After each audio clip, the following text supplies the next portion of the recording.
Let's go to the number 2 story of the week for TNA Wrestling.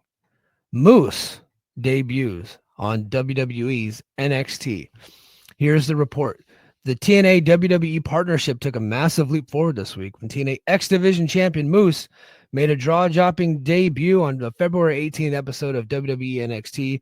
The 6'5", 290-pound powerhouse stepped into the NXT ring to confront NXT champion Oba Femi, setting the stage for a potential dream match. It all started when Femi opened the show seeking payback for an attack at NXT Vengeance Day. Instead of facing his expected foes, Moose's music hit, and the crowd erupted as he strode out, title in hand. The two giants faced off, with Moose declaring himself the one man Femi couldn't dominate. While Femi fired back, dismissing Moose's TNA bubble, they raised their titles in unison, agreeing this clash has to happen, though no date was set. Well, I have the date. The surprises didn't stop there. Backstage, Moose crossed paths with NXT Heritage Cup champion Lexus King. Oh my gosh. If Lexus King shows up on TNA, I might quit the show.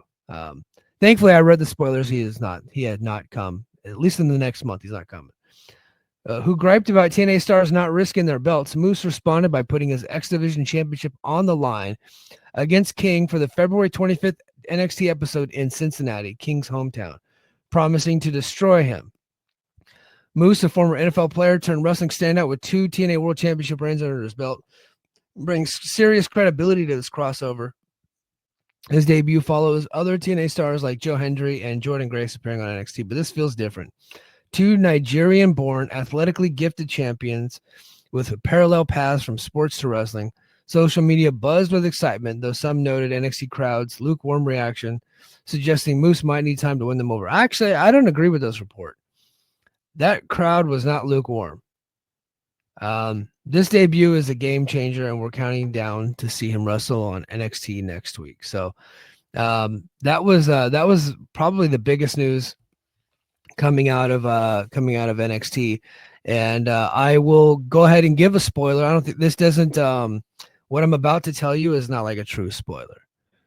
It doesn't have any match results in it, which I think are the big spoilers. But we all know they're going to wrestle. Well, it's not going to be in TNA. They're going to wrestle at NXT Roadblock coming up in a couple of weeks. So, we'll stay tuned for that.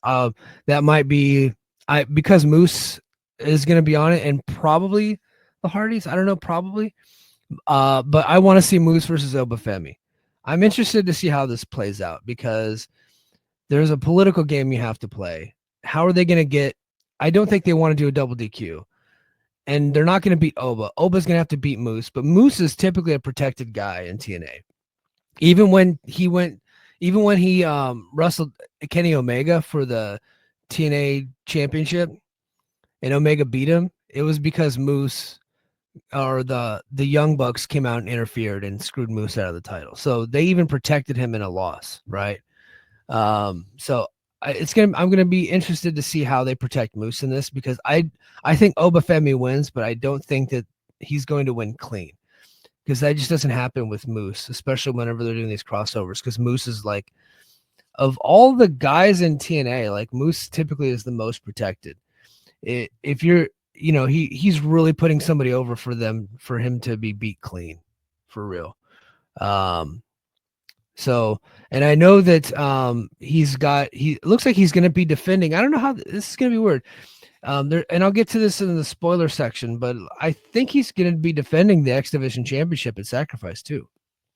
So, but the X Division title is not on the line at Roadblock. It is Moose versus Oba Femi for the NXT Championship, and I'm sure that's going to be in the main event. Now, there were some people on Twitter that were saying, oh, well, look, this is just another example of WWE taking advantage of TNA. Guys, a lot of you are so dumb. And some of you mean well. I think you're trying to protect TNA and defend TNA, but you don't actually watch TNA and you're an AEW fan and you're always looking for predatory behavior by WWE. There's enough of that to go around. You don't have to make stuff up. Okay. This is only a good thing. Especially for Moose. This is a big deal for Moose. he's been a top star in this company for a long time, and now he gets to go to NXT and grow his brand a little bit. And I'm sure, and some of you guys are saying, well, Moose was just relegated to NXT, and WWE is going to end up taking him. He's signed for a long time. They're not. I don't think they're going to take Moose. He's already over 40. I don't think that's what's happening. I think they have the opportunity to get two Nigerian-born wrestlers in the main event of a show that have big aura, can do some big moves, big power guys. And of course, Moose, you have all the athletic moves. And it's another way for them to get Obafemi over. Okay. So I would get that out of your heads right now. Absolutely just get that out of your heads right now. But to say it was like, oh, well, Moose finally made it to WWE, he was relegated to NXT. And they're saying the same thing about Ricky Starks. What do you want him on? The third highest rated TV show? Right? NXT? Or would you rather him be on the fourth or fifth highest rated TV show, the AEW shows, Dynamite and Collision, right? So he has upgraded his brand, Moose. He went from number 6 in TNA to number 3 in NXT. So he actually leapfrogged the two AEW shows to go to the number 3 show. Now, would it have been cooler if he went to the number 1 or number 2 Raw and SmackDown? Yes, but he's on the number 3 show, right? So he went from 6 to 3. He skipped right over the two AEW shows, which are 4 and 5, and went to number 3, right? People made fun of NXT's ratings for dropping. They still were bigger than both AEW shows, right? So you guys got to like stop saying that people got relegated to NXT. Ricky Starks upgraded his brand by going from AEW to NXT because more people watch NXT. Okay. That might hurt some feelings, and I get that. You guys getting your feelings about this stuff, but math is math. And math is inoffensive, and math doesn't care about your feelings. Ricky Starks upgraded his brand by going from being actually not even on television for a year. And then if he would have returned to AEW, he would have been on the 4th or 5th biggest show, probably the 5th. But instead, he went to the 3rd. So he's actually gone up. Okay. So you guys got to stop with that stuff. You're making stuff up. You're making stuff up, and I don't like it. Stop lying. Stop lying. That makes sense. Speaking of returning to WWE, the Hardys have announced their WWE return. Matt and Jeff, the iconic Hardy Boys, dropped a bombshell this week. They're returning to WWE television for the first time in nearly 6 years.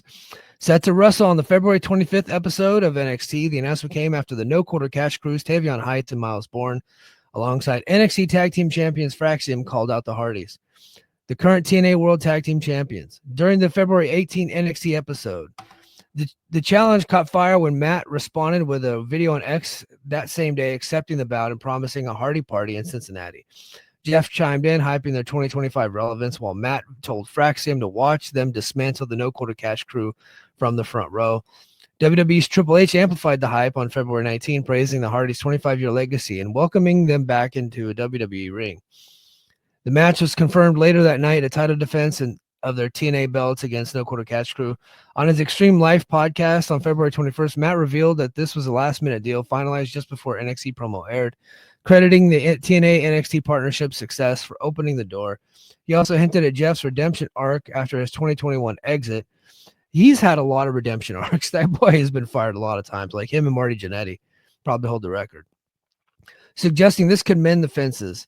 The Hardys last seen in WWE together in 2019, bringing nostalgia and star power to NXT, with fans already dreaming of a Fraxium showdown. The return, airing live on the CW, and Netflix globally, is a must-watch moment for Impact and WWE faithful alike. So there you go. I mean, this is all very clearly heading towards a Fraxium and Hardy showdown, very likely at at Roadblock. And I think that Fraxium is winning the TNA. They're winning the TNA tag titles. I think that's what's happening. And they're going to be on both shows for a while. Here's the problem. And I like this. I think this is cool. Don't get me wrong. I think it's cool that they're going back, and they're going to be on both shows, and Fraxium could very likely win the tag titles. I don't think the Hardys are winning. I don't think that at all. So, I mean, they'll beat the No Quarter Cash Crew, but they're not beating Fraxium. The Hardys don't have any opponents, right? And TNA doesn't have any tag teams. I mean, they have the Rascals, but they already did that match. They just did that at Genesis. Okay. And they just brought in the Clones. The Clones, I'm sorry, those guys are just not over. They never were over. They were geeks in WWE. And they came in and they looked old. And I felt bad for them because they came out and they were being treated like these big stars by TNA. And then even the Full Sail crowd kind of shit on them. They chanted like, "Where's Carlito?" They don't care about these guys. And those TNA faithful, like they like everybody well, except Tessa, but they like everybody else. Okay. So there's so many good tag teams on the indies that they could have signed. And instead they brought in Primo and Epico because they were once on WWE television. They got to fucking get out of the mindset. You don't have to bring somebody in just because they have WWE cred, Fed cred, like I like to say. Search the indies and bring in more tag teams. Like they brought in Sinner and Saint, and I think they'll eventually get pushed, but right now they're geeks. They got the Great Hands, they will never be over because they were saddled as jobbers the moment you brought them in. You did the Rascals already. You got nobody else. So might as well let Fraxium have a run and redo the Fraxium Rascals match, which we got robbed of. So we got to do something with this tag division, and it looks like that something is letting Fraxium have the tag titles, I think.